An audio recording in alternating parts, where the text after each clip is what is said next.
আসসালামুআলাইকুম রহমতুল্লাহি ওয়া বারাকাতুহু।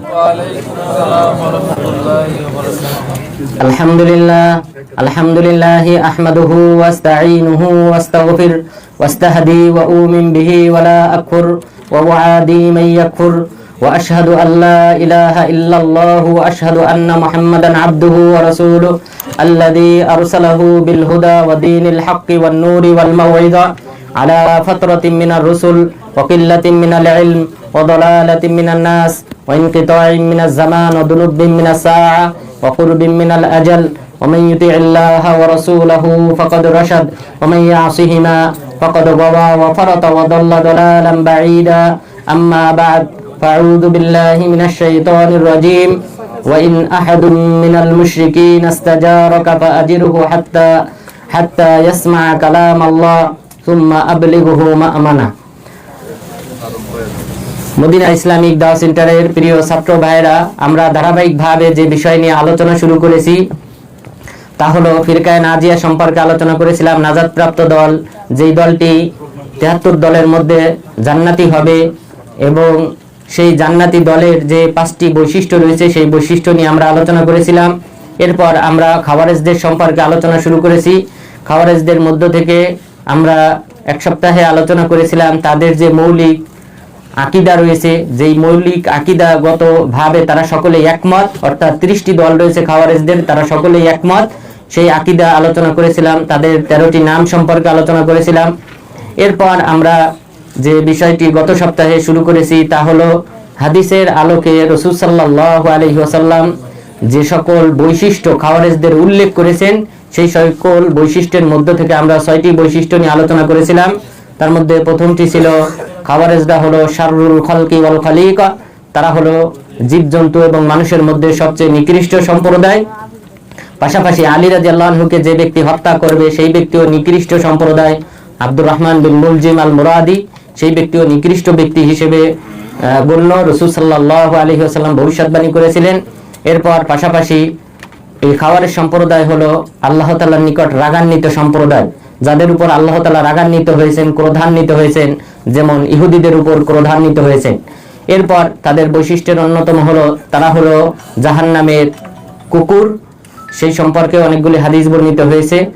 এরপর পাশাপাশি এই সকল ব্যক্তিরাই খাওয়ারেজরা তারা প্রকৃতপক্ষে কোরআনের আয়াতের তাবিল করে, কোরআনের আয়াতের অপব্যাখ্যা করে, যে সম্পর্কে রাসূল সাল্লাল্লাহু আলাইহি ওয়াসাল্লাম ভবিষ্যৎবাণী করেছিলেন তোমাদের মধ্য থেকে কেউ না কেউ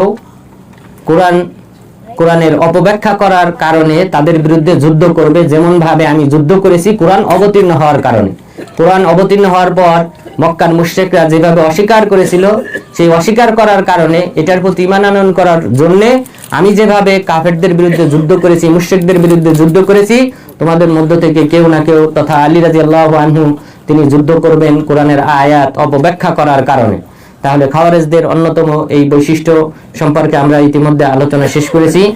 আজকেও আমরা হাদিসের আলোকে কয়েকটি বৈশিষ্ট্য নিয়ে আলোচনা করব। তার মধ্যে প্রথম বৈশিষ্ট্য হলো যে ইত্তেবাউল হাওয়া, তারা মনোপ্রবৃত্তির অনুসরণ করে, খেয়াল খুশির অনুসরণ করে। আপনি যদি দেখেন ফিরকায়ে বাতিলা, যত ফিরকায়ে বাতিলা রয়েছে, ভ্রান্ত দল রয়েছে, যারা কোরআন এবং হাদিস থেকে দূরে সরে গিয়েছে, তারা প্রত্যেকেই নিজেদের খেয়াল খুশির মতো অনুসরণ করে। তাদের নিজেদের যে প্রবৃত্তি রয়েছে অথবা নিজেদের যে শায়েখ রয়েছে অথবা নিজেদের যে মুরিদ রয়েছে সেই সকল ব্যক্তির কথাকে প্রাধান্য দেয়, কোরআন হাদিসে যদিও এর বিপরীত থাকে। তো এই খাওয়ারেজদের অন্যতম বৈশিষ্ট্য হলো যে তারা মনোপ্রবৃত্তির অনুসরণ করবে, খেয়াল খুশির অনুসরণ করবে। এই সম্পর্কে রাসূল সাল্লাল্লাহু আলাইহি ওয়াসাল্লাম বলেছেন ইন্নাহু সায়াখরুজু ফি উম্মতি কওম তাতাজারা বিহিম তিলকাল আহওয়াউ কামা ইয়াতাজারাল কালাবু বিসাহিবিহি, যে অচিরেই আমার উম্মতের মধ্যে এমন একটা দল বের হবে যেই দলের লোকজন যারা নিজেদের খেয়াল খুশির অনুসরণ করবে, মনোপ্রবৃত্তির অনুসরণ করবে, যেভাবে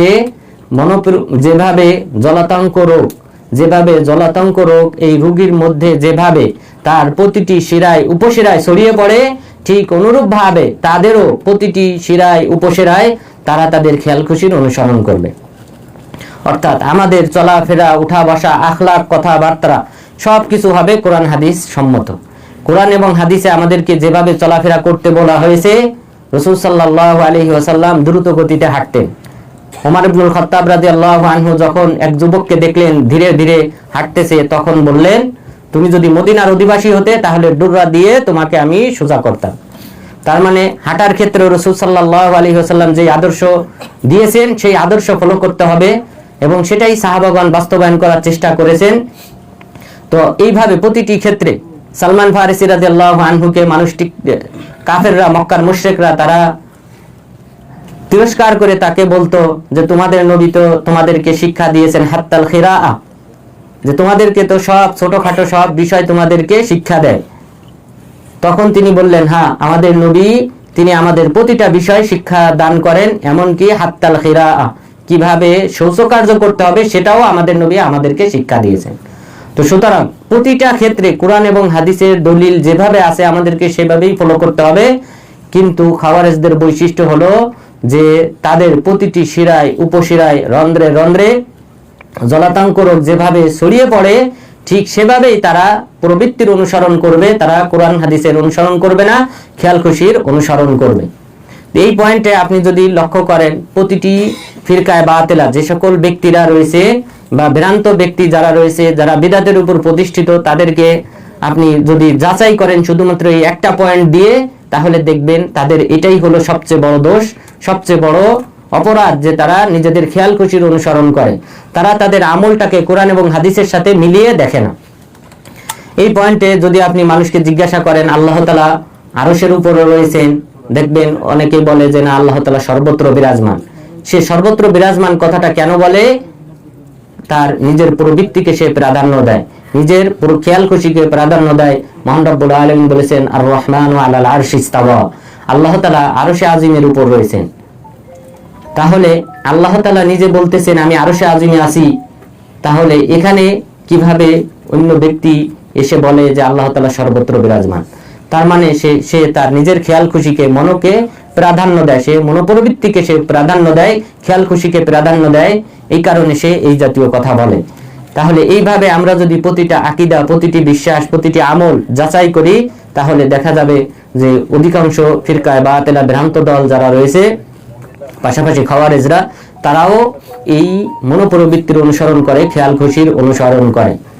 আমরা এই সালাতরত অবস্থায় নামাজে আমরা প্রায় প্রতিদিন, আজকেও যে বিষয়টা আমি লক্ষ্য করেছি, যে এখানে দেখা যায় যে একজনের মাঝে আরেকজনের বিরাট ফাঁকা থাকে, একজন আরেকজনের সাথে পা মিলায় না। কেন মিলায় না? তার কাছে কি কোনো দলিল আছে যে আল্লাহ রাসূল বলেছেন পায়ের সাথে পা মিলাতে হবে না নামাজে? রাসূল সাল্লাল্লাহু আলাইহি ওয়াসাল্লাম বলেছেন, মান সাদ্দা ফুরজা রাফা আল্লাহু বিহা দারাজা ওয়া বানা লাহু বাইতান ফিল জান্নাহ।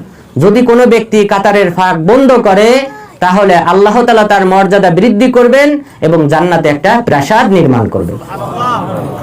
তাহলে আপনি বলেন যে আল্লাহ রাসূল ফাঁকা রেখে দাঁড়াতে বলেছেন, বলেন একটা দলিল পেশ করেন যেখানে আল্লাহ রাসূল বলেছেন ফাঁকা রেখে একজন আরেকজনের সাথে পায়ের সাথে পা মিলানো যাবে না, কারণ সব সময় মুসলিমদের মাঝে করোনা চলে, এই কারণে পায়ের সাথে পা মিলানো যাবে না।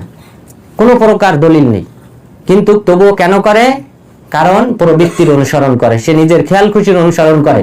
সে হয়তো কাউকে দেখেছে এইভাবে পায়ের সাথে পা মিলায় না, সেই হিসেবে সে পা মিলায় না।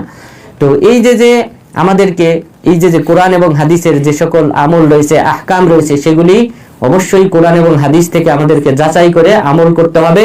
নিজেদের খেয়াল খুশিকে প্রাধান্য দেওয়া যাবে না, কারণ এটা হলো খাওয়ারেজ সম্প্রদায় মুসলিম উম্মতের মধ্যে সর্বপ্রথম যেই ভ্রান্ত দলটির উৎপত্তি হয়েছিল, সেই ভ্রান্ত দলের আমল, সেই ভ্রান্ত দলের আকীদা এবং সেই ভ্রান্ত দলের বৈশিষ্ট্য।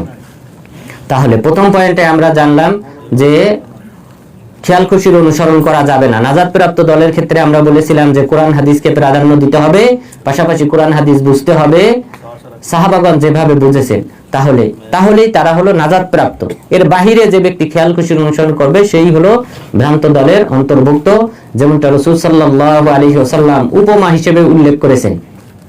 এই উপমা যদি কিছুটা ব্যাখ্যা করা যায় তাহলে আরো স্পষ্ট হবে যে কামা তাতাজারাল কালাবু বিসাহিবিহি, এখানে যে রোগটির নাম উল্লেখ করা হয়েছে আল কালাব, এই রোগটার ক্ষেত্রে আলেমগণ বলেছেন এটা হলো সেই রোগ যে রোগটা বিড়ালের আঁচড় অথবা কুকুরের কামড়ের মাধ্যমে যেটা ছড়ায় মানুষের মাঝে, এবং এর মাধ্যমে তার প্রতিটি শিরায় উপশিরায় এই ব্যথা বেদনা ছড়িয়ে পড়ে, তার সাথে আল্লাহ রাসূল তুলনা করেছেন। তার মানে খাওয়ারেজ সম্প্রদায়ের প্রতিটি ব্যক্তি তারা তাদের খেয়াল খুশিকে প্রাধান্য দেবে। প্রতিটি আমলের ক্ষেত্রে তারা যে আমল করবে এটা কোরআন এবং হাদিস দ্বারা সাব্যস্ত হয়েছে, এই কারণে তারা আমল করবে না, বরং তারা নিজেদের খেয়াল খুশিকে প্রাধান্য দিয়ে তারা এই আমল করবে। তো সুতরাং অবশ্যই আমাদেরকে এই আকীদা থেকে ফিরে আসতে হবে, আমাদেরকে কোরআন হাদিসকে প্রাধান্য দিতে হবে, এমনকি কোরআন হাদিসকে প্রাধান্য দিতে হবে নিজের জীবনের চেয়েও বেশি। লা ইউমিনু আহাদুকুম হাত্তা আকুনা আহাব্বা ইলাইহি মিন ওয়ালিদিহি ওয়া ওয়ালাদিহি ওয়ান নাসি আজমাইন। তোমাদের মধ্যে কোনো ব্যক্তি মুমিন হতে পারবে না যতক্ষণ পর্যন্ত না সে আমাকে তার নিজের স্ত্রী ছেলে মেয়ে জীবনের চেয়েও যতক্ষণ পর্যন্ত না ভালোবাসবে ততক্ষণ পর্যন্ত সে মুমিন হতে পারবে না। সুতরাং আমরা যে আমলগুলি করব সেটা কোরআন এবং হাদিস দ্বারা সাব্যস্ত হলে আমরা সেটাকে শক্তভাবে আঁকড়ে ধরব এবং নিজেদের স্ত্রী ছেলে মেয়ে মা বাবা সবার উপর আমরা প্রাধান্য দেব রাসূল সাল্লাল্লাহু আলাইহি ওয়াসাল্লামকে। আল্লাহ তাআলা যেন আমাদের সবাইকে সেই তৌফিক দান করেন, আমিন। এরপর আমাদের এই খাওয়ারেজদের যে দ্বিতীয় যে গুণাগুণ বৈশিষ্ট্য, তারা নিজেদেরকে আলাদাভাবে প্রমাণ করার জন্য তারা কিছু আলামত ব্যবহার করে থাকে।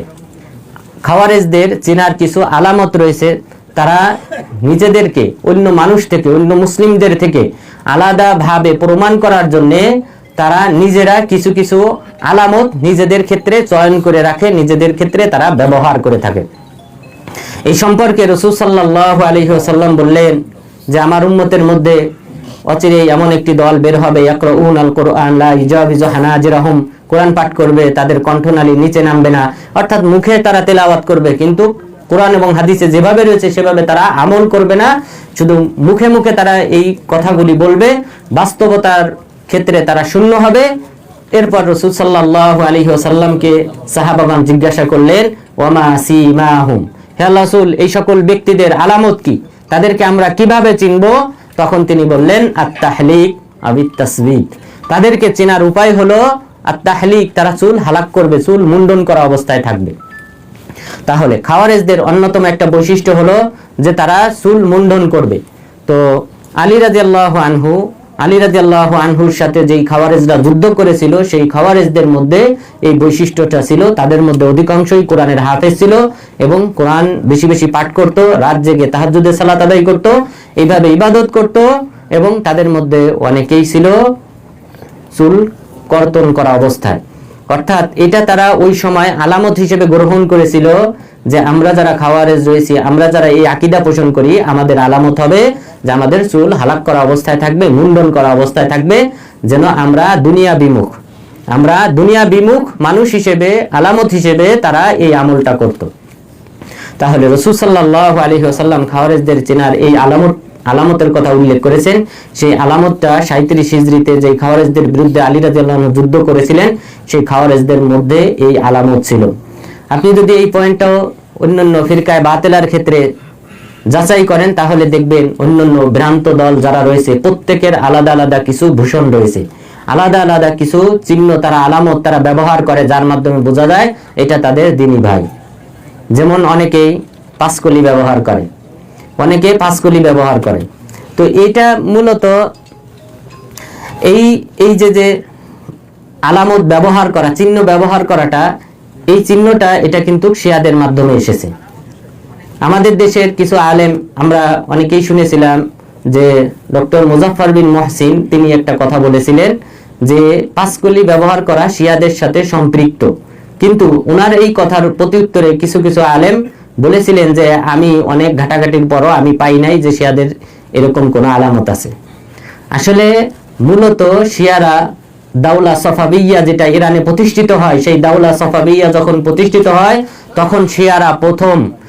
তখন শিয়া ইসমাইলিয়ারা তারাই সর্বপ্রথম 12 কলি টুপি ব্যবহার শুরু করে। 12 কলি টুপি বলতে তাদের ইমাম হলো 12 জন। শিয়ারা আলী রাদিয়াল্লাহু আনহু থেকে মুহাম্মদ ইবনুল হাসান আল আসকারী, এরপর এই ব্যক্তি পর্যন্ত এই 12 জন যে ইমাম রয়েছে এর মাঝে শিয়াদের সেই 12 ইমামের চিহ্ন হিসেবে, আলামত হিসেবে তারা এই 12 ইমামের অনুসারী, সেই হিসেবে তারা কিন্তু এই 12 কলি বিশিষ্ট টুপি ব্যবহার শুরু করে। তাহলে শিয়া বলতে যে শিয়া ইসমাইলিয়া যারা, তারা এটা ব্যবহার করত। তো সুতরাং এই যে বিদাতি দলগুলি রয়েছে, সেই বিদাতি দলের চিনার অন্যতম কিছু কিছু কারণ থাকে, তার মধ্যে এটা একটা। কিছু কিছু বাতিল ফিরকা রয়েছে যারা সবুজ কালার পছন্দ করে, সবুজ কালারকে প্রাধান্য দেয়, অথবা এইভাবে বিভিন্ন কালার তারা চয়ন করে। তো এই যে কালার চয়ন করা, এরপর নিজেদেরকে অন্য মুসলিমদের থেকে আলাদা করার জন্য কিছু আলামত ব্যবহার করা, এটা কিন্তু খাওয়ারেজদের বৈশিষ্ট্য এবং খাওয়ারেজরা সেটাই করত। তো এখানে এখন আমরা হাদিসে ফিরে আসি। রাসূল সাল্লাল্লাহু আলাইহি ওয়াসাল্লাম এই হাদিসে বললেন সিমাহুম আত-তাহলিক, তাদের আলামত হলো চুল হালাক করা, অথবা আরেকটা শব্দ ব্যবহার করেছেন, সেটা হলো আবি তাসবিত। তো তাসবিত শব্দে এটারও দুইটা অর্থ রয়েছে। প্রথম অর্থ আগের অর্থের সাথে মিল রয়েছে, যে চুল হালাক করা। দ্বিতীয় আরেকটা অর্থ আবু উবাইদা রাহিমাহুল্লাহ তিনি উল্লেখ করেছেন যে তারকুত তাদাহুন ওয়া গুসলুর রাস, যে তেল লাগানো ছেড়ে দেওয়া এবং মাথা ধৌত করা পরিহার করা। অর্থাৎ চুলে তেল লাগাবে না, চুলকে ছেড়ে দেবে, এলোমেলো অবস্থায় রেখে দেবে এবং চুলকে ধৌত করবে না, এই ময়লা মলিন অবস্থায় রেখে দেবে। তার মানে বাবরি চুল রাখা এবং চুলকে এলোমেলো অবস্থায় রেখে দেওয়া, ছেড়ে দেওয়া, এটাও খাওয়ারেজদের অন্যতম একটা বৈশিষ্ট্য। তো সুতরাং শুধুমাত্র হালাক করাটা বৈশিষ্ট্য না, বরং বিভিন্ন যুগে বিভিন্ন সময়ে এটাও তাদের একটা আলামত যে তারা বাবরি চুল রাখবে। নাউজুবিল্লাহ। তাহলে এইভাবে খাওয়ারেজরা তারা নিজেদেরকে অন্য মুসলিমদের থেকে আলাদা করার জন্য তারা এই জাতীয় আলামত ব্যবহার করে, এবং পরবর্তীতে যতই ফিরকা বাতিলা তৈরি হয়েছে, শিয়া সম্প্রদায় তৈরি হয়েছে, পরবর্তীতে অন্যান্য যত দল তৈরি হয়েছে, তারা প্রত্যেকেই কিন্তু এইভাবে নিজেদেরকে আলাদা করার জন্য আলাদা কিছু কিছু আলামত ব্যবহার করত। এরপর খাওয়ারেজদের অন্যতম যে বৈশিষ্ট্য, তার মধ্যে অন্যতম হলো যে তারা অল্প বয়সী হবে, তারা বেশি বয়সী হবে না। এটা তাদের অন্যতম একটা বৈশিষ্ট্য। রাসূল সাল্লাল্লাহু আলাইহি ওয়াসাল্লাম বলেছেন ইয়াতি আলান নাসি জামানুন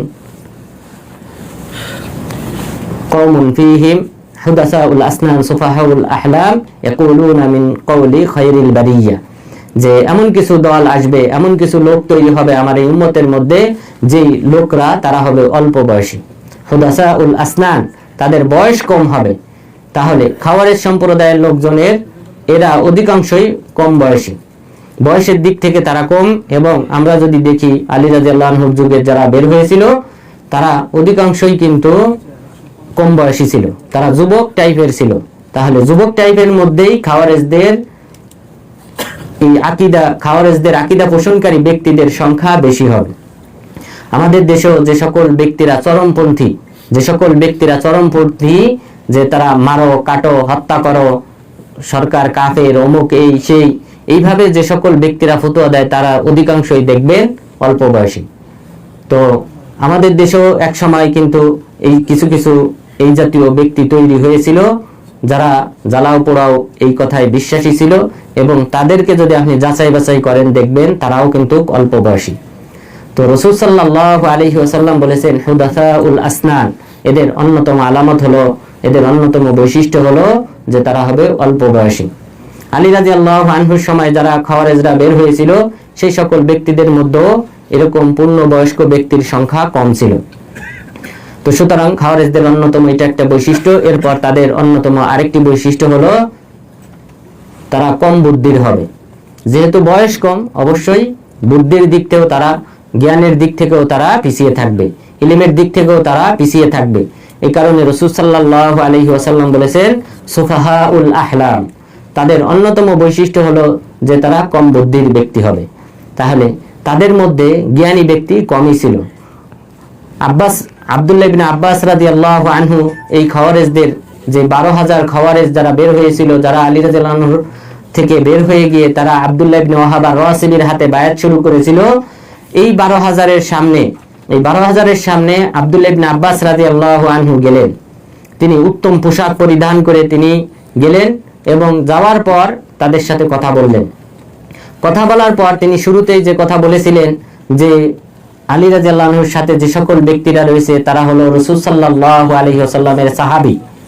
আমি তোমাদের মধ্যে ওই সাহাবীদের মধ্য থেকে কাউকেই দেখতে পাই না। যে তোমরা যদি সঠিকের উপর প্রতিষ্ঠিত থাকো, তাহলে এই যে সাহাবাগণ যারা রয়েছেন, তাদের মধ্যে থেকে কেউ তো তোমাদের সাথে নাই, এবং আমি এই যে সকল ব্যক্তিরা আলী রাদিয়াল্লাহু আনহুর সাথে রয়েছেন তারা তোমাদের চেয়ে অধিক জ্ঞানী। এরপর তিনি তাদের সাথে তাদের যে 3টি প্রশ্ন ছিল সেই 3টি প্রশ্নের উত্তর দেন। দেওয়ার পর 8000 ব্যক্তি ফিরে আসে। 8000 ব্যক্তি তাদের এই খাওয়ারেজদের আকীদা থেকে ফিরে আসে, আলী রাদিয়াল্লাহু আনহুর সাথে যুক্ত হয়। এরপর বাকি যে 4000 ছিল সেই 4000-এর বিরুদ্ধে আলী রাদিয়াল্লাহু আনহু যুদ্ধ করেন এবং তাদেরকে হত্যা করেন। তো এই সকল ব্যক্তিরা, তাদের মধ্যে জ্ঞান কম, বুদ্ধি কম। এই সম্পর্কে আমরা যদি তাদের ইতিহাস থেকে দেখি তাহলে দেখা যাবে যে এই খাওয়ারেজদের মধ্যে দূরদর্শিতা এবং এইগুলি তাদের মধ্যে খুবই কম রয়েছে, এবং নির্বুদ্ধিতার পরিচয় তাদের মধ্যে অনেক বেশি রয়েছে।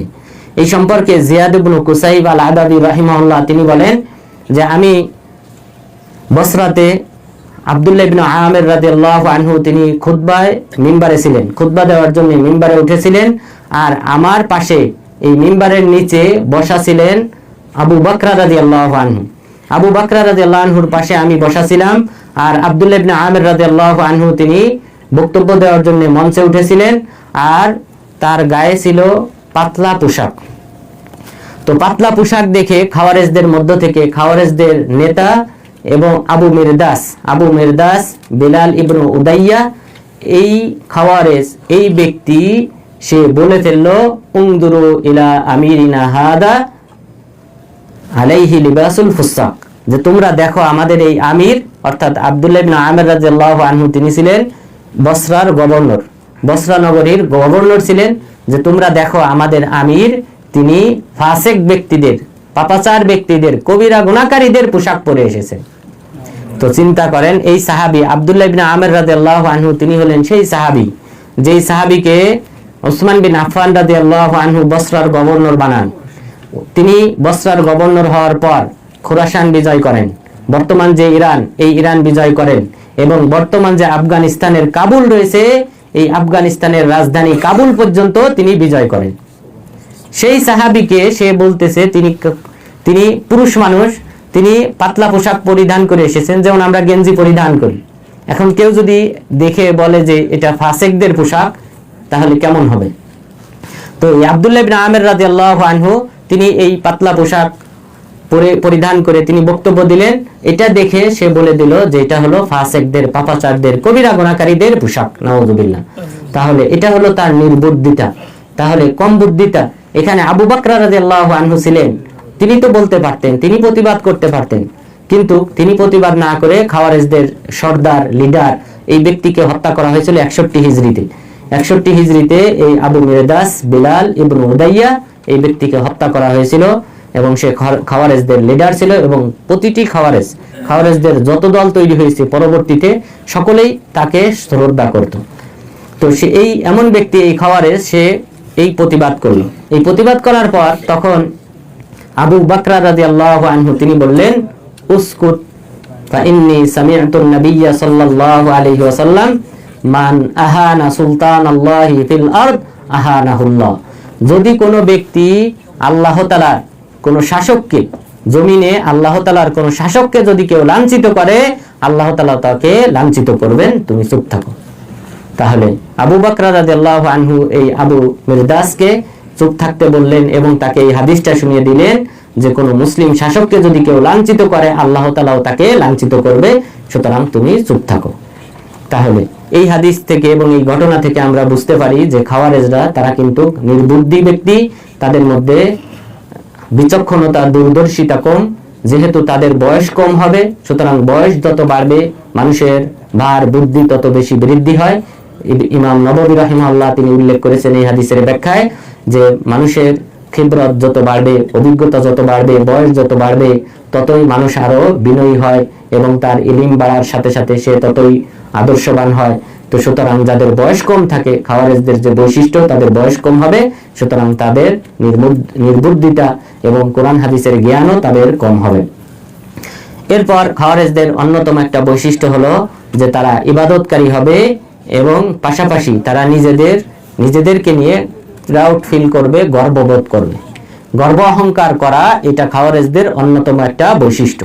এই সম্পর্কে রাসূল সাল্লাল্লাহু আলাইহি ওয়াসাল্লাম বলেছেন, কওমুন ইয়াবুদুন ওয়ায়াদ আবুন, যে এমন একটা দল তৈরি হবে, সম্প্রদায় তৈরি হবে যারা আল্লাহ তাআলার ইবাদত করবে, ওয়ায়াদ আবুন, এবং তারা এই ইবাদতটা কন্টিনিউ চালিয়ে যাবে, কন্টিনিউ ইবাদত করবে, এবং তাদের এই ইবাদত দেখে ইয়াজিবুহুমুন নাস, মানুষেরা তারা আশ্চর্যান্বিত হবে, এবং ওয়াতুজিবুহুম আনফুসাহুম, এবং তারা নিজেরাও আশ্চর্যান্বিত হবে, অর্থাৎ নিজেরা গর্ববোধ করবে যে আমরা এমন ইবাদত করি।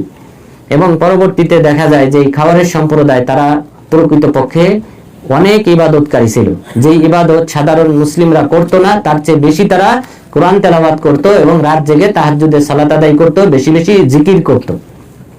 এই কারণে আলী রাদিয়াল্লাহু আনহু যখন এদেরকে হত্যা করলেন, হত্যা করার পর জিজ্ঞাসা করা হয়েছিল এরা কি কাফের, তখন তিনি বললেন মিনাল কুফরি ফাররু, কুফরি থেকে তারা পলায়ন করেছে। তখন জিজ্ঞাসা করা হলো তাহলে কি তারা মুনাফিক, তখন তিনি বললেন আল মুনাফিকুন লা ইয়াযকুরুনাল্লাহা ইল্লা কলিলা, মুনাফিকরা তো আল্লাহ তাআলার জিকির কমই করে, কিন্তু এরা তো আল্লাহ তাআলা বেশি জিকির করে। তাহলে এই বেশি জিকির করা, বেশি ইবাদত করা, এটা খাওয়ারেজদের অন্যতম একটা বৈশিষ্ট্য। এবং যে ব্যক্তি এই যে আলী রাদিয়াল্লাহু আনহুকে হত্যা করেছিল, আব্দুর রহমান বিন মুরাদ আল মুলজিম, এই ব্যক্তি, সেই ব্যক্তিও অনেক ইবাদতকারী ছিল, সে অনেক ইবাদতকারী ছিল, এবং পাশাপাশি যখন তাকে হত্যা করা হয়, হত্যা করার পূর্বেও তার জবান নড়তেছিল, সে আল্লাহ তাআলার জিকির করতেছিল, কন্টিনিউ আল্লাহর জিকির করতেছিল। তাহলে অত্যধিক ইবাদত করা, ইবাদতের ক্ষেত্রে বাড়াবাড়ি করা, এটাও খাওয়ারেজদের অন্যতম একটা বৈশিষ্ট্য। এরপর রাসূল সাল্লাল্লাহু আলাইহি ওয়াসাল্লাম বললেন ফাআইনামা লাকিতুমুহুম ফাআনিমুহুম, ফাআইনামা লাকিতুমুহুম ফাআনিমুহুম ফালকাতিলু মা'জুর, যে তোমরা এদেরকে যেখানেই পাবে সেখানেই হত্যা করবে, যেখানেই পাবে সেখানেই তাদেরকে হত্যা করবে, কেননা হত্যাকারীকে আল্লাহ তাআলা পুরস্কৃত করবেন। তাহলে এই হাদিসে রাসূল সাল্লাল্লাহু আলাইহি ওয়াসাল্লাম খাওয়ারেজদের যে বৈশিষ্ট্য উল্লেখ করেছেন যে তারা অত্যধিক ইবাদতকারী হবে, এবং এই গুণাগুণটাও তাদের মধ্যে ছিল, এবং পাশাপাশি তারা নিজেদেরকে নিয়ে গর্ববোধ করবে, অহংকার করবে, সে কথাও উল্লেখ ছিল। সুতরাং আমরা যদি ইবাদত করি, কোনো ব্যক্তির মাঝে যদি আমল থাকে যে আপনি তাহাজ্জুদের সালাত আদায় করেন এবং সকাল সন্ধ্যার দোয়া আপনি নিয়মিত পাঠ করেন, নিয়মিত আপনি কোরআন তেলাওয়াত করেন, কোরআন মুখস্থ করেন, এই জাতীয় যে ইবাদতগুলি রয়েছে, সেই ইবাদত যদি আপনার মধ্যে থাকে, নিজের মধ্যে যেন কোনো সময় এই অহংকার তৈরি না হয় যে এখানে আমার সামনে যারা আছে, যাদেরকে আমি দেখি এরা তো আমল করে না, এদেরকে তুচ্ছ তাচ্ছিল্যের দৃষ্টিতে দেখা যাবে না, বরং এই নিজের আমল নিয়ে প্রাউড ফিল করাটা, এটা খাওয়ারেজদের অন্যতম একটা বৈশিষ্ট্য। তো সুতরাং আমরা যারা মুসলিম রয়েছি, আমরা যারা সালাফি মানহাজে বিশ্বাসী, আমাদেরকে অবশ্যই নিজেদেরকে নিয়ে গর্ববোধ করা যাবে না। আল্লাহ তাআলা যেন এই অপরাধ থেকে, এই দোষ থেকে যেন আমাদের সবাইকে যেন হেফাজত করেন, আমিন। এরপর খাওয়ারেজদের অন্যতম যে বৈশিষ্ট্য রয়েছে তার মধ্যে অন্যতম হলো যে মুসলিম শাসকের বিরোধিতা করা। মুসলিম শাসকের বিরোধিতা করা, এটাই হলো খাওয়ারেজদের মূল আকীদা, বিশ্বাস, এবং সেটা তাদের রক্তের প্রতিটি কণায় কণায় ছড়িয়ে রয়েছে।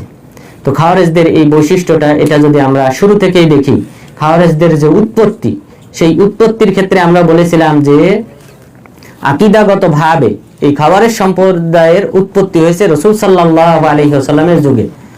রাসূল সাল্লাল্লাহু আলাইহি ওয়াসাল্লামের যুগে ওই ব্যক্তির নাম কি? যুলখায়সারা তামিমি, হারকুস বিন জুহাইর, যুলখায়সারা হারকুস বিন জুহাইর আত-তামিমি। এই ব্যক্তি রাসূল সাল্লাল্লাহু আলাইহি ওয়াসাল্লাম গনিমতের মাল বন্টন করতেছিলেন। গনিমতের মাল বন্টন করার সময় তিনি আরবদের মধ্যে যারা সর্দার ছিল, বিশেষ করে যারা নতুন ইসলাম গ্রহণ করেছে, সেই নতুন ইসলাম গ্রহণকারী সর্দারদের মাঝে স্বর্ণ এবং রৌপ্য মুদ্রা বন্টন করেছিলেন। বিশেষ করে 4 জন সাহাবীকে তিনি দান করেছিলেন, তারা প্রতিটি গোত্রের সর্দার ছিলেন। তো তাদেরকে যখন এটা বন্টন করে দেওয়া হয়, তখন এই যুলখায়সারা আত-তামিমি এই ব্যক্তি বলল, ইদিল ইয়া মুহাম্মদ ফাইন্নাকা লাম তাদিল, হে মুহাম্মদ তুমি ইনসাফপূর্ণ বন্টন করো, কেননা তুমি ইনসাফপূর্ণ বন্টন করো না। নাউযুবিল্লাহ। এটাই ছিল মুসলিম খলিফার বিরুদ্ধে প্রথম প্রতিবাদ। রাসূল সাল্লাল্লাহু আলাইহি ওয়াসাল্লামের মতো ব্যক্তিকে তারা ছাড় দেয়নি। খাওয়ারেজরা এই রাসূল সাল্লাল্লাহু আলাইহি ওয়াসাল্লামের মতো ন্যায়পরায়ণ ব্যক্তিকেও তারা ছাড় দেয় নাই। তারা বলেছিল ইদিল ইয়া মুহাম্মদ, হে মুহাম্মদ তুমি ইনসাফপূর্ণ বন্টন করো, কেননা তুমি ইনসাফপূর্ণ বন্টন করো নাই। রাসূল সাল্লাল্লাহু আলাইহি ওয়াসাল্লাম বললেন আলা তা'মানুনি ওয়া আনা আমিনু মান ফিস সামা, তোমরা কি আমাকে আমার প্রতি বিশ্বাস রাখো না, অথচ যিনি আসমানে রয়েছেন তিনি আমার উপর বিশ্বাস রেখে আমার কাছে ওহী পাঠান। আল্লাহ তাআলা আমাকে বিশ্বস্ত মনে করেন, আর তোমরা দুনিয়াবাসী হিসেবে তোমরা আমাকে বিশ্বস্ত ব্যক্তি মনে করো না। তখন খালিদ বিন ওয়ালিদ রাদিয়াল্লাহু আনহু তিনি বলেছিলেন, হে আল্লাহর রাসূল, আমাকে এই মুনাফিককে হত্যা করার অনুমতি দেন। রাসূল সাল্লাল্লাহু আলাইহি ওয়াসাল্লাম বললেন, লাআল্লাহু ইউসাল্লি, হতে পারে সে সালাত আদায় করে, আর নামাজি ব্যক্তিকে আমাকে নিষেধ করা হয়েছে হত্যা করতে, সুতরাং হত্যা করো না। ওমর ইবনুল খাত্তাব রাদিয়াল্লাহু আনহু অন্য বর্ণনায় যে তিনি বলেছিলেন, হে আল্লাহর রাসূল, এই মুনাফিককে হত্যা করার অনুমতি দেন। রাসূল সাল্লাল্লাহু আলাইহি ওয়াসাল্লাম তাকেও নিষেধ করেছিলেন। এরপর তিনি বলেছিলেন, ইন্না মিন ইহাদা, এই ব্যক্তির বংশধর অথবা এই ব্যক্তির আকীদা পোষণ করে এমন একটা দল তৈরি হবে যেই দলটা কোরআন তেলাওয়াত করবে অথচ তাদের কণ্ঠনালীর নিচেই নামবে না, অর্থাৎ তারা অন্তরের মাধ্যমে দৃঢ় বিশ্বাস করে এই কোরআনের প্রতি আমল করবে না, বরং তারা শুধুমাত্র কোরআন তেলাওয়াতের উপর থাকবে, কোরআন মুখস্থ করার উপর থাকবে, কিন্তু এটাকে যে বাস্তবায়ন করতে হবে, আমলে আনতে হবে, সেই বিষয়ে তারা ভ্রুক্ষেপ করবে না। এমন একটা দল তৈরি হবে এই ব্যক্তি থেকে। তাহলে খাওয়ারেজদের অন্যতম বা সূচনা যেটা শুরু হয়েছিল সেটাও শুরু হয়েছিল মুসলিম খলিফার প্রতিবাদ করার মাধ্যমে। এরপর এদের সম্পর্কে উকবাত ইবনে ওয়াসাজ রাহিমাহুল্লাহ তিনি বলেন যে আমি দেখলাম যে আমার একজন সাথী রয়েছে, সেই সাথী সব সময় মুসলিম শাসকদের বিরুদ্ধে যে সকল ব্যক্তিরা সমালোচনা করে তাদের কথাই আমার সামনে বেশি উল্লেখ করে। তখন আমি হজে গেলাম। হজে যাওয়ার পর আমি কোনো একজন সাহাবীকে খুঁজতেছিলাম, যে সাহাবীর কাছ থেকে আমি জিজ্ঞাসা করব যে এই যে আমাদের ইরাকে, আমাদের যে বসরাতে মুসলিম শাসকদের বিরুদ্ধে যে মিথ্যা অপবাদ দেওয়া হয়, মুসলিম শাসকদের যে সমালোচনা করা হয়, সেই বিষয়ে আমি জিজ্ঞাসা করব। তখন আমি আব্দুল্লাহ ইবনে আমর রাদিয়াল্লাহু আনহু সাক্ষাৎ পাই। আব্দুল্লাহ ইবনে আমর রাদিয়াল্লাহু আনহুর যখন সাক্ষাৎ পাই তখন আমি তাকে জিজ্ঞাসা করলাম যে আমাদের ইরাকে এরকম কিছু মানুষ তৈরি হয়েছে যারা মুসলিম শাসকদের, মুসলিম আমিরদের সমালোচনা করে। তখন তিনি বললেন, লানাতুল্লাহি আলাইহিম ওয়া লানাতুল মালাইকাতি ওয়ান নাসি আজমাইন, আল্লাহ তাআলার অভিশাপ এই সকল ব্যক্তিদের উপর, সমগ্র মানব জাতির অভিশাপ এই সকল ব্যক্তিদের উপর, এবং পাশাপাশি ফেরেশতাদের অভিশাপ এই সকল ব্যক্তিদের উপর। এরপর তিনি এই ঘটনা উল্লেখ করলেন, রাসূল সাল্লাল্লাহু আলাইহি ওয়াসাল্লামের যুগে এরকম এক ব্যক্তি এসে রাসূল সাল্লাল্লাহু আলাইহি ওয়াসাল্লামকে ন্যায় ইনসাফপূর্ণ বন্টন করার উপদেশ দিয়েছিল। তখন আল্লাহ রাসূল ভবিষ্যৎবাণী করেছিলেন যে তার আকীদা পোষণ করে অথবা তার বংশধরদের মধ্য থেকে এমন একটা দল তৈরি হবে যারা এই জাতীয় কর্মকাণ্ড করবে। তাহলে এই হাদিস থেকে আমরা জানলাম যে এই সাহাবী তিনি কিন্তু এদের উপর সমগ্র মানব জাতির অভিশাপ দিয়েছেন। পৃথিবীতে যে মানুষের সংখ্যা রয়েছে 750 কোটির উপরে বা 800 কোটি, এই এতগুলা মানুষের অভিশাপ। এরপরে আসমানে ফেরেশতার সংখ্যা কত? রাসূল সাল্লাল্লাহু আলাইহি ওয়াসাল্লাম বলেছেন, আত্তাতিস সামা ওয়া হুক্কালাহা আন তাইব, আসমান কেঁপে উঠেছে এবং আসমানের কেঁপে ওঠাটাই যুক্তিযুক্ত, কেননা আসমানে 4 আঙ্গুল সমপরিমাণ জায়গা ফাঁকা নেই, সেখানে কোনো না কোনো ফেরেশতা দাঁড়িয়ে সালাত আদায় করতেছে। তাহলে এত সংখ্যক ফেরেশতার অভিশাপ, এরপর আল্লাহ তাআলার অভিশাপ। তাহলে সুতরাং এখান থেকেই বোঝা যায় যে খাওয়ারেজ সম্প্রদায় এমন সম্প্রদায় যে সম্প্রদায়ের লোকজন মুসলিম শাসকের বিরোধিতা করে, মুসলিম শাসকের ভুল ত্রুটি খুঁজে বের করার চেষ্টা করে, অথচ আমাদের তো করণীয় মুসলিম শাসকের পাশে দাঁড়ানো। তিনি যদি কোনো ভুল করেন তাহলে তার নসিহত করা।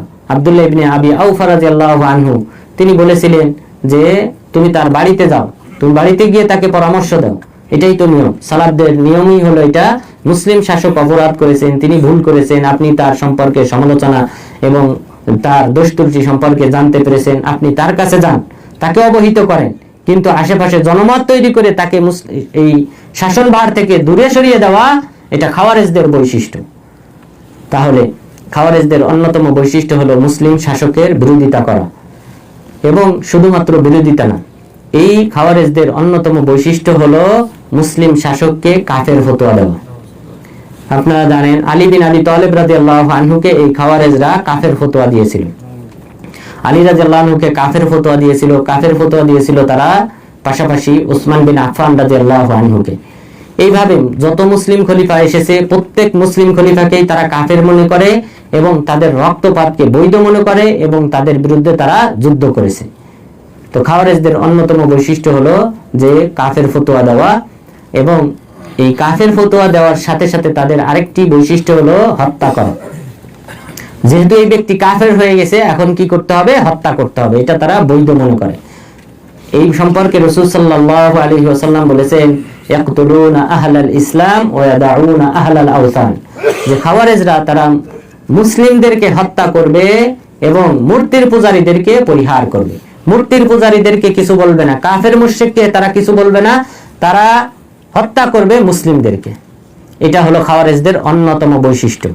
এই বৈশিষ্ট্যের উপর কিছু কথা অবশ্যই বলতে হবে, যে খাওয়ারেজদের সম্পর্কে রাসূল সাল্লাল্লাহু আলাইহি ওয়াসাল্লাম বললেন, ইয়াকতুলুনা আহলাল ইসলাম ওয়া ইয়াদাউনা আহলাল আওসান, যে তারা মুসলিমদেরকে পেলে হত্যা করবে আর কাফেরদেরকে পেলে তারা ছেড়ে দিবে, কাফেরদেরকে তারা হত্যা করবে না। এখনো যদি দেখেন মুসলিম রাষ্ট্রগুলিতে যে সকল ব্যক্তিরা খাওয়ারেজদের চিন্তা চেতনা নিয়ে মুসলিম শাসকের বিরোধিতা করেছে, তারা কাদেরকে হত্যা করেছে? তারা মুসলিমদেরকেই হত্যা করেছে। ইরাকে বলেন, বাংলাদেশে বলেন, বিভিন্ন জায়গায় এই সকল চিন্তা চেতনার যে সকল ব্যক্তিরা তৈরি হয়েছে, তারা প্রত্যেকেই মুসলিমদেরকেই হত্যা করেছে। তারা তাদের কাজই হলো সুগুল শাহের, অর্থাৎ একমাত্র কাজ হলো মুসলিমদেরকে হত্যা করা। তারা কেন মায়ানমারে যায় না? তারা কেন ইসরায়েলে প্রবেশ করে না? সেখানে গিয়ে এই সকল ব্যক্তিদেরকে হত্যা করে না? তাদের একমাত্র কাজই হলো মুসলিমদেরকে হত্যা করা। আফগানিস্তানে যখন এই বর্তমান যে তালেবান রয়েছে, এই তালেবান প্রথমবার যখন ক্ষমতা আসে, তারা 70,000 আলেমকে হত্যা করেছিল। 70,000 আলেমকে হত্যা করেছিল। আমাদের দেশে একসময় এই জাতীয় চিন্তা চেতনার ব্যক্তি যখন তৈরি হয়, তখন আমাদের দেশে বর্তমানে প্রসিদ্ধ যে সকল বড় আলেমগণ রয়েছেন সালাফিদের, প্রত্যেককেই তারা হত্যা করার হুমকি দিয়েছিল। তারা এটা তামান্না করে, তারা দৃঢ়ভাবে বিশ্বাস করে যে এই আলেমরাই হলো আমাদের বাধা, সুতরাং এই আলেমদেরকে হত্যা করতে হবে, এবং তারা এটা নিয়ে গর্ববোধ করে। আফগানিস্তানে যে 70,000 আলেমকে হত্যা করা হয়েছিল, তারা যখন ক্ষমতা আসে প্রথম, সেটা নিয়ে তারা গর্ববোধ করে। এবং আমাদের দেশেও যদি কোনো সময় এই খাওয়ারেজদের মাধ্যমে কোনো বিপ্লব ঘটে, তারা কিন্তু প্রথম টার্গেট করবে আলেমদেরকে, আলেমদেরকে হত্যা করা তাদের প্রথম টার্গেট হবে। তো মুসলিমকে হত্যা করা, আলেমরা কি কাফের হয়ে গেছে? তাদের দৃষ্টিতে কাফের, এই কারণে তারা হত্যাকে বৈধ মনে করে। তো খাওয়ারেজদের এটা হলো অন্যতম বৈশিষ্ট্য। আমি এই পয়েন্টের উপর কিছু ঘটনা উল্লেখ করব, যে ইয়াকতুলুনা আহলাল ইসলাম, তারা মুসলিমদেরকে হত্যা করবে, ওয়া ইয়াদাউনা আহলাল আওসান, এবং মুশরিক যারা রয়েছে তাদেরকে ছেড়ে দিবে, তাদেরকে হত্যা করবে না, তাদেরকে কিছুই বলবে না। প্রথম ঘটনা, যেই ঘটনার সূত্রপাত ঘটেছিল খাওয়ারেজদের উৎপত্তির ক্ষেত্রে, খাওয়ারেজরা আলী রাদিয়াল্লাহু আনহু, খাওয়ারেজরা যখন তার বায়াত ভঙ্গ করে তারা আব্দুল্লাহ ইবনে ওহাব আর-রাসিবির হাতে বায়াত করে, আলী রাদিয়াল্লাহু আনহু তাদেরকে কিছুই বলেন নাই, যে যতক্ষণ পর্যন্ত না তারা অপরাধে জড়াবে ততক্ষণ পর্যন্ত আমি কিছু বলবো না, তারা যদি ফিরে আসতে চায় ফিরে আসতে পারবে। এরপর কি হলো, এই খাওয়ারেজরা বাসরা থেকে একটা খাওয়ারেজদের টিম রওনা দেয় নাহারওয়ান, যেই জায়গায় তারা আলী রাদিয়াল্লাহু সাথে যুদ্ধ করেছিল সেই বাহিনীর সাথে মিলিত হওয়ার জন্য। বাসরা থেকে রওনা দিয়ে তারা যখন এই অঞ্চল রওনা দিয়ে তারা যখন একটা নদী পার হয়, নদী পার হওয়ার পর তারা দেখতে পায় আব্দুল্লাহ ইবনে খাব্বাব ইবনুল আরাত রাদিয়াল্লাহু আনহুকে। আব্দুল্লাহ ইবনে খাব্বাব ইবনুল আরাত, খাব্বাব ইবনুল আরাত রাদিয়াল্লাহু আনহু প্রসিদ্ধ সাহাবী, উনার ছেলে আব্দুল্লাহ, তাকে তারা দেখতে পায়। তারা নদী অতিক্রম করে এসে তাকে জিজ্ঞাসা করে, মান আনত, তুমি কে? এবং তার সাথে ছিল তার দাসী, যেই দাসীর গর্ভে তার ঔরসজাত সন্তান ছিল, অর্থাৎ তিনি গর্ভবতী ছিলেন। এই অবস্থায় তাকে জিজ্ঞাসা করে, মান আনত, তুমি কে? তখন তিনি বললেন, আমি হলাম রাসূল সাল্লাল্লাহু আলাইহি ওয়াসাল্লামের সাহাবী খাব্বাব রাদিয়াল্লাহু আনহুর ছেলে আব্দুল্লাহ। তখন তারা বলল যে আপনি একটি হাদিস বর্ণনা করেন, যে হাদিসটি আপনি আপনার বাবার কাছ থেকে শুনেছেন।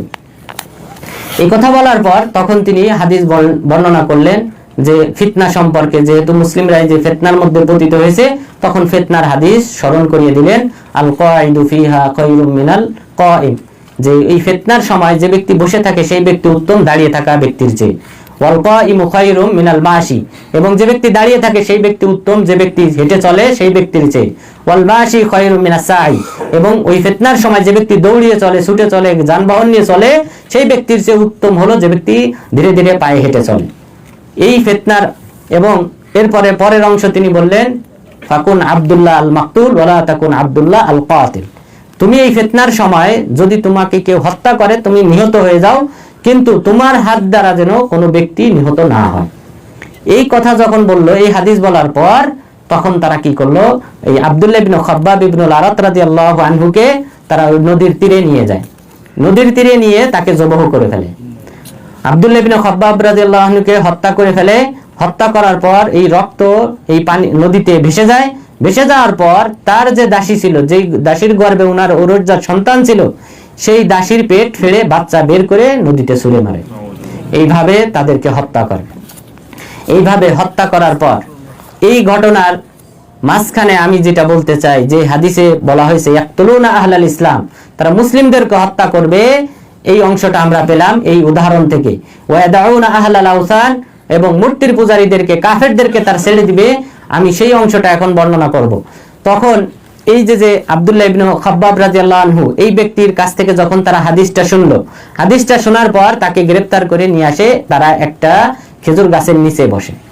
খেজুর গাছের নিচে বসার পর খেজুর গাছ থেকে একটা খেজুর ঝরে পড়ে, তাজা খেজুর ঝরে পড়ে। ঝরে পড়ার পর এই খাওয়ারেজদের একজন ওই খেজুরটা খেয়ে ফেলে।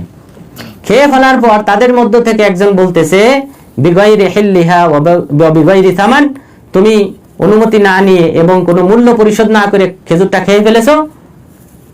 তখন সে এই মুখ থেকে সে যেভাবে হোক সম্ভব সে এটা বের করে ফেলেছে। তাহলে দেখেন কতটা তাকওয়া। এরপরে তারা তাদের মধ্য থেকে এক ব্যক্তি একটি শূকরকে হত্যা করে ফেলে। তাদের মধ্য থেকে একটি শূকরকে হত্যা করে ফেলে এক ব্যক্তি।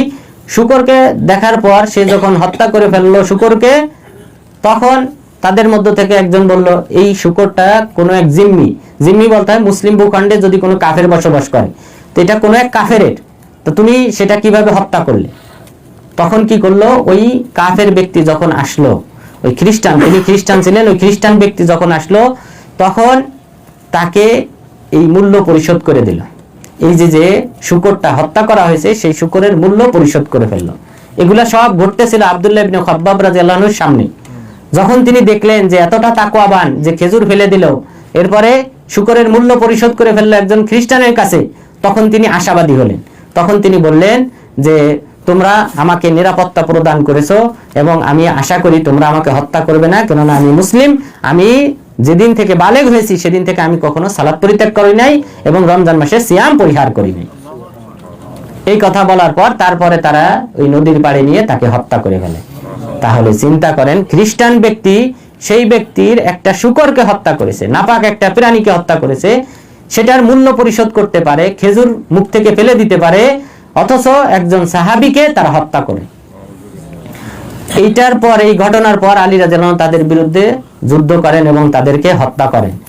এখানে আরো অনেকগুলি ঘটনা আসলে রয়ে গেছে এই বিষয়ের উপর, তো যেহেতু টাইম নাই, ইনশাআল্লাহ আগামী সপ্তাহে আবার আলোচনা করব।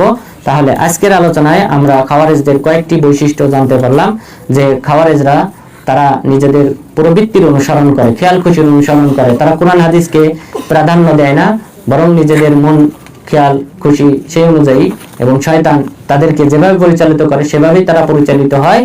এবং পাশাপাশি তাদের অন্যতম একটা আলামত, অর্থাৎ যুগ ভেদে এটা ভিন্ন হতে পারে, যে তারা চুল হালাক করে রাখে বা নির্দিষ্ট কোনো আলামত ব্যবহার করে, এবং পাশাপাশি চুল বড়ও করতে পারে, সুগন্ধি লাগানো, তেল লাগানো অথবা গোসল করা, ধৌত করা ব্যতীত এই অবস্থায় ছেড়ে দেওয়া, বাবরি চুল রাখা, এই আলামতগুলি ছিল খাওয়ারেজদের অন্যতম আলামত। এরপর পাশাপাশি তারা ইবাদতকারী হবে এবং তারা কোরআন তেলাওয়াত বেশি বেশি করবে, এবং পাশাপাশি তারা নিজেদের এই ইবাদত করার মাধ্যমে নিজেদেরকে আত্ম অহমিকা হিসেবে নিজেদেরকে প্রকাশ করবে, গর্ব অহংকারী হবে, এবং পাশাপাশি এই সকল ব্যক্তিরা তারা মুসলিমদেরকে হত্যা করবে, কাফেরদেরকে ছেড়ে দিবে। তো আল্লাহ তাআলা যেন আমাদেরকে খাওয়ারেজদের যে সকল বৈশিষ্ট্য রয়েছে সেই সকল বৈশিষ্ট্য বর্জন করার তৌফিক দান করেন, এবং ফিরকায়ে নাজিয়া নাজাতপ্রাপ্ত দলের যে বৈশিষ্ট্য রয়েছে, 5টি বৈশিষ্ট্য, সেই বৈশিষ্ট্যগুলি আমল করার তৌফিক দান করেন। আমিন। ওয়া সাল্লাল্লাহু আলা নবিয়িনা মুহাম্মদ ওয়া আলা আলিহি ওয়া সাহবিহি আজমাইন। কারো কোনো প্রশ্ন থাকলে করতে পারেন। এখানে একটা প্রশ্ন আসছে, আফগানিস্তানের মুসলিমরা কি খাওয়ারেজদের অন্তর্ভুক্ত? আচ্ছা, একটা বিষয় হলো যে মুসলিম শাসক আছে, সেই শাসকের বিরুদ্ধে তারা কি করে, আন্দোলন করে, যুদ্ধ করে, বিগ্রহ করে, সেই দলটাকে খাওয়ারেজ দল হিসেবে গণ্য করা হবে। এখন এই খাওয়ারেজ দলটাই পরবর্তীতে মুসলিমদেরকে হটিয়ে, যদি মুসলিম শাসককে হত্যা করে বা যেভাবে হোক তাকে হটিয়ে যদি ক্ষমতা দখল করে, তখন সেই ব্যক্তির হাতে সালাফদের আকীদা হলো সে জোর করে ক্ষমতা আসলেও তার হাতে বায়াত করতে হবে। অর্থাৎ ক্ষমতায় আসার পর তালেবানদেরকে খাওয়ারেজ বলা যাবে না। তবে তাদের মধ্যে যদি আকীদা থাকে, যে আমরা যে আকীদার কথা বলতেছি, মুসলিমদেরকে হত্যা করা, মুসলিমদেরকে কাফের ফতোয়া দেওয়া, এই জাতীয় যদি আকীদা থাকে, তাহলে অবশ্যই তাদেরকে খাওয়ারেজ বলা যাবে। তো সেই দৃষ্টিকোণ থেকে ক্ষমতায় চলে আসার পর এই আফগানিস্তানের লোকদেরকে, বর্তমান যারা রয়েছে, তাদেরকে খাওয়ারেজ বলা যাবে না, যতক্ষণ পর্যন্ত না স্পষ্ট হয় যে তারা খাওয়ারেজদের যে সকল বৈশিষ্ট্য ছিল সেই বৈশিষ্ট্যগুলি তারা লালন পালন করে, বর্তমানেও লালন পালন করে। এই আকীদা যতক্ষণ পর্যন্ত না প্রমাণ হবে ততক্ষণ পর্যন্ত তাদেরকে খাওয়ারেজ বলা যাবে না। তারা কি সুফিবাদী বিশ্বাসী? হ্যাঁ, তারা কবর পূজারী। বর্তমান আফগানিস্তানের যারা ক্ষমতায় আসছে তারা কবর পূজারী, এবং তারা এবারও ক্ষমতায় আসার পর সালাফিদের যে সকল বড় বড় প্রসিদ্ধ আলেম ছিল তাদের প্রত্যেককে হত্যা করে ঘর থেকে তুলে নিয়ে 2-1 দিন পর পর রাস্তায় ফেলে হত্যা করে রাস্তায় ফেলে রেখে চলে যেত। এবং আমার ক্লাসমেট একজন আফগানিস্তানে, তিনিও ডক্টরেট করতেছেন মদিনা ইউনিভার্সিটিতে, তার বাড়ি থেকে ফোন করে তাকে জানিয়ে দেওয়া, সে চান্স পেয়েছিল না ওই সময়, আমরা যখন চান্স পাই তখন সে চান্স পায়নি, অর্থাৎ তাকে দেশে যাওয়া বাধ্যতামূলক। তো তখন তারা নিষেধ করেছিল যে তুমি আফগানিস্তানে প্রবেশ করো না, তুমি পাকিস্তানে চলে যাও। তো পরবর্তীতে তাকে আবার সুযোগ দেওয়া হয়েছে ভার্সিটি থেকে, পরবর্তীতে তাকে ডক্টরেট করার সুযোগ দেওয়া হয়েছে। তো সেই হিসেবে তাকে আর সফর করতে হয়নি। যদি সফর করতে হতো তাকে পাকিস্তানে যেতে হতো, আফগানে প্রবেশ করার তার কোনো সুযোগ ছিল না। প্রবেশ করলেও তাকে হত্যা করার সম্ভাবনা ছিল, কারণ তার চাচাতো ভাই প্রসিদ্ধ একজন সালাফি আলেম, তাকে তারা হত্যা করে ফেলেছিল। তো সুতরাং এই জাতীয় বৈশিষ্ট্য তাদের মধ্যে রয়েছে। আচ্ছা, এরপর দ্বিতীয় প্রশ্ন।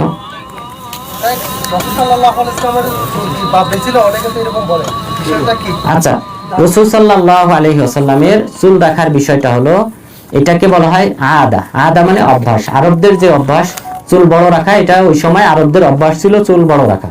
কিন্তু এখন যদি আপনি দেখেন, আরবরা কিন্তু চুল বড় রাখে না, তারা ছোট রাখে আমাদের মতোই। তো রাসূল সাল্লাল্লাহু আলাইহি ওয়াসাল্লাম আরবদের অভ্যাস অনুযায়ী তিনি কি রাখতেন? চুল বড় রাখতেন। তিনি 3 প্রকার চুল রাখতেন, জুম্মা, অফরা, লিম্মা। এই 3 প্রকার চুল, অর্থাৎ তিনি ঘাড় পর্যন্ত, কানের লতি পর্যন্ত, এরপর কাঁধ পর্যন্ত এইভাবে লম্বা করে চুল রেখেছেন। তো এটাকে সুন্নত বলা যায় না, এটাকে বলা হয় আদা, মানে অভ্যাসগত। রাসূল সাল্লাল্লাহু আলাইহি ওয়াসাল্লাম আরবদের অভ্যাস হিসেবে তিনি এটা করতেন। তো সেই হিসেবে আমাদের দেশে যে অভ্যাস রয়েছে সেই হিসেবে সেটাই করতে হবে। স্যার, এই চুলের এই পরিমাণটুকু একটু দেখিয়ে দিবেন, পিছনে একটু দাঁতটা গোড়া। মানে চুল আমরা দেখি অনেকে এই পর্যন্ত রাখে, অনেক মানে তাবলীগ মন্ত্রী বা এই অনেক। আচ্ছা, প্রথম যেটা ঘাড় পর্যন্ত, এটা তো এই যে ঘাড়, যেখানে চুল শেষ হয়েছে, এটাই এই পর্যন্ত। আরেকটা হলো কানের লতি পর্যন্ত। হ্যাঁ, এই যে কানের লতি পর্যন্ত এই বরাবর তিনি রাখতেন, এতটুকু লম্বা করতেন, অর্থাৎ সামনে চুলগুলা বড় হয়ে এই পর্যন্ত কানের লতি পর্যন্ত চলে আসতো। এরপর আরেকটা হলো এই কাঁধ পর্যন্ত, সামনের চুল এইগুলা লম্বা হয়ে এইভাবে কাঁধ পর্যন্ত চলে আসতো, এইভাবে বড় করতেন। তো 3 ভাবেই তিনি কি রেখেছেন? চুল রেখেছেন। তবে এটা সুন্নত না, আমি বারবার বলতেছি, এটা হলো অভ্যাসগত বিষয়। যেমন বাথরুমে যাওয়া, এটা আমাদের কি চিরাচরিত অভ্যাস, মানুষ হিসেবে আমাদের সবারই অভ্যাস, তো এটা আমাদেরকে যেতেই হবে। তো আরবদের কিছু অভ্যাস ছিল যে তারা চুল লম্বা রাখতো, তো সেই হিসেবে রাসূল সাল্লাল্লাহু আলাইহি সাল্লাম চুল লম্বা রেখেছেন। বর্তমানে খাওয়ারিজ আছে কিনা, আর বাংলাদেশে খাওয়ারিজ চিনব কিভাবে? অনেকেরই তো আমাদের মধ্যে পীরপন্থী যারা আছে এরা তো সরাসরি কাফের বলতেছে, সালাফি মানাতে স্পষ্টভাবে কাফের বলে, তাদের ফতোয়া মানা যাবে না, নামাজ পড়া যাবে না। তাদের মধ্যে কি আপনি যেগুলো বলছেন মোটামুটি এদের মধ্যে এগুলো আছে? এরা কি খাওয়ারিজ না এরা এমনি বলতেছে কথাবার্তা, মানে ছোট করার জন্য বলতেছে? আচ্ছা, খাওয়ারেজদের যে বৈশিষ্ট্য তার মধ্যে এটা অন্যতম, যে কাফের ফতোয়া দেওয়া, যে মুসলিমকে কাফের ফতোয়া দেওয়া এবং পাশাপাশি ওই ব্যক্তির রক্তপাতকে হালাল মনে করা। তো এই বৈশিষ্ট্য যার মধ্যে রয়েছে, এই দুইটা বৈশিষ্ট্য, সে খাওয়ারেজ, সে স্পষ্ট খাওয়ারেজ। তার মধ্যে খাওয়ারেজদের পরিপূর্ণ বৈশিষ্ট্য রয়েছে। সুতরাং এই বৈশিষ্ট্য যেই দলের মধ্যে রয়েছে তারা অবশ্যই খাওয়ারেজদের অন্তর্ভুক্ত। আমাদের দেশে যদি দেখেন, এই যে সকল দল রয়েছে, ফিরকা বাতিলা রয়েছে, ভ্রান্ত দল, এরা কিন্তু প্রত্যেকের মধ্যে আবার কি আছে, শহীদ আছে আলাদা। প্রত্যেক দলেরই কি আছে, সে দেওয়ানবাগীর অনুসারী হোক আর চরমনাইয়ের অনুসারী হোক, দেখবেন তাদের মধ্যে আলাদা শহীদের তালিকা আছে। মানে সে আল্লাহ তাআলার সাথে শিরিক করতেছে, শিরিক প্রতিষ্ঠা করতে গিয়ে, আন্দোলন করতে গিয়ে মারা গেছে, কিন্তু তাকে শহীদ মনে করতেছে। তো তার এইভাবে খাওয়ারেজদের মধ্যে থেকে, খাওয়ারেজদের এই যে কাফের ফতোয়া দেওয়াটা, এই বৈশিষ্ট্য বাংলাদেশের যে সকল দলের মধ্যে রয়েছে, এবং পাশাপাশি যে রক্তপাত বৈধ মনে করা, এটা কিন্তু গুরুতর পয়েন্ট। যে একটা ফতোয়ার সাথে কিন্তু আরেকটা জড়িত, যে আপনি কাফের বলছেন, ঠিক আছে, অমুকে কাফের, কিন্তু তারপরে আপনি কি করতেছেন, যেহেতু সে কাফের তাকে হত্যা করতে হবে। তো এই বৈশিষ্ট্য যে দলের মধ্যে আছে তারা সকলেই কাফের, সকলেই খাওয়ারেজদের অন্তর্ভুক্ত, খাওয়ারেজদের দলভুক্ত। তো সেই দৃষ্টিকোণ থেকে বাংলাদেশে যে ইসলামী শাসন তো নাই। বাংলাদেশে যে শাসন, এটা গণতন্ত্র, এটা কুফরিতন্ত্র। তো গণতন্ত্র, কুফরিতন্ত্র, এটা অবশ্যই আমাদেরকে বর্জন করতে হবে। কোরআন হাদিসের দিকে ফিরে আসতে হবে, কোরআন হাদিসের আইন প্রতিষ্ঠা করার আপ্রাণ চেষ্টা করতে হবে। তো এই ক্ষেত্রে যারা এই কোরআন হাদিসের আইন প্রতিষ্ঠা করার কথা বলে, আমরা না জেনে না বুঝে সেই সকল ব্যক্তিদেরকে খাওয়ারেজ বলবো না, খাওয়ারেজ ট্যাগ লাগাবো না। কারণ এটা আমাদের সবারই দাবি যে কোরআন হাদিসের আইন প্রতিষ্ঠিত হোক। তো সুতরাং আমরা কোনো দলের উপর জুলুম করব না, এবং সেই দল সম্পর্কে স্পষ্টভাবে না জেনে, তাদের সাথে কথা না বলে সেই দলকে আমরা খাওয়ারেজ ট্যাগ লাগাবো না। আমাদের দেশের আলেমরা কেউ জিহাদের কথা বললে তাকে খাওয়ারেজ বলে, আর সরকার তাদেরকে জঙ্গি বলে। তো এই যে ট্যাগগুলো লাগানো হয়, কিন্তু জিহাদ তো ইমানি দাবি। প্রত্যেক মুসলিমের জিহাদের চেতনা থাকতে হবে, জিহাদ করার মন মানসিকতা থাকতে হবে। কিন্তু এই ক্ষেত্রে আমাদের নিয়ম হলো যে জিহাদের যে নিয়ম নীতি রয়েছে সেটা ফলো করতে হবে। মুসলিম শাসক ঘোষণা দিয়েছে, আপনার সাহায্য চেয়েছে, আপনাকে বলেছে যুদ্ধ করতে হবে, আপনি শরীক হবেন, তখন মুসলিম শাসকের আন্ডারে আপনি যুদ্ধ করবেন। কিন্তু কোন এক ব্যক্তি বলেছে, সেই ব্যক্তির কথা শুনে আপনি ঝাঁপিয়ে পড়বেন, এটা করা যাবে না। আমি একটা প্রশ্ন করতে, আমি হয়তো আগে বাংলাদেশে সৌদি আরব আসার পরে এক মসজিদে নামাজ পড়তে গিয়েছিলাম। আমি মাদ্রাসার শিক্ষকতাও করে ওরা।